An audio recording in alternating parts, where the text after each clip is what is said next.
For 8 winters, my job was clearing snow on the high mountain passes.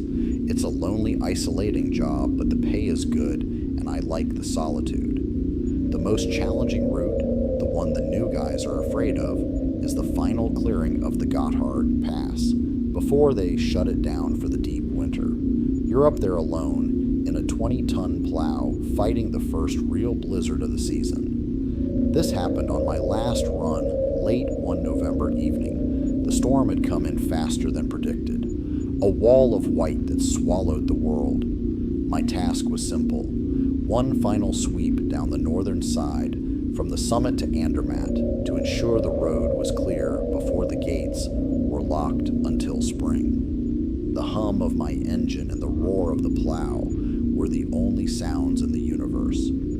I was about halfway down, approaching the most famous section, the Schulenen Gorge with its infamous Devil's Bridge, the Teufelsbrücke. The snow was coming down in a hypnotic, blinding sheet. My radio, which had been silent for hours, crackled to life. It wasn't dispatch. It was a faint, distorted voice, buried in static, speaking a very old Swiss-German dialect I barely understood. "Sie kommt nicht durch. Der Teufel hat die Brücke," it whispered. "She won't make it through. The devil has the bridge." I shook my head, blaming the storm and the strange acoustics of the mountains for the radio ghost. Probably just interference. But as my plow rumbled onto the Devil's Bridge itself, my headlights, powerful enough to turn night into day, began to flicker and dim. The engine sputtered for a second before catching again. I slowed the plow to a crawl, peering into the swirling snow, and then I saw it. Sitting in the exact middle of the road, right in the center of the bridge, was a single, old-fashioned lantern. It had a flickering candle inside, its light somehow defying the raging blizzard. Every rule says you stay in the cab, but I was the only soul for miles, and this was too strange to ignore.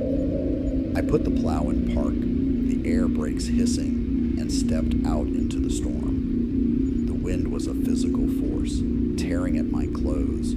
I walked towards the lantern, my boots crunching on the fresh snow. It looked ancient, like something from a museum. As I bent down to get a closer look, I heard a sound from directly below the bridge, from the deep darkness of the gorge. It was the unmistakable sound of a horse-drawn carriage, the clatter of hooves, the creak of wooden wheels on a stone road that no longer exists. A horse whinnied, the sound thin and terrified, against the wind. My heart stopped.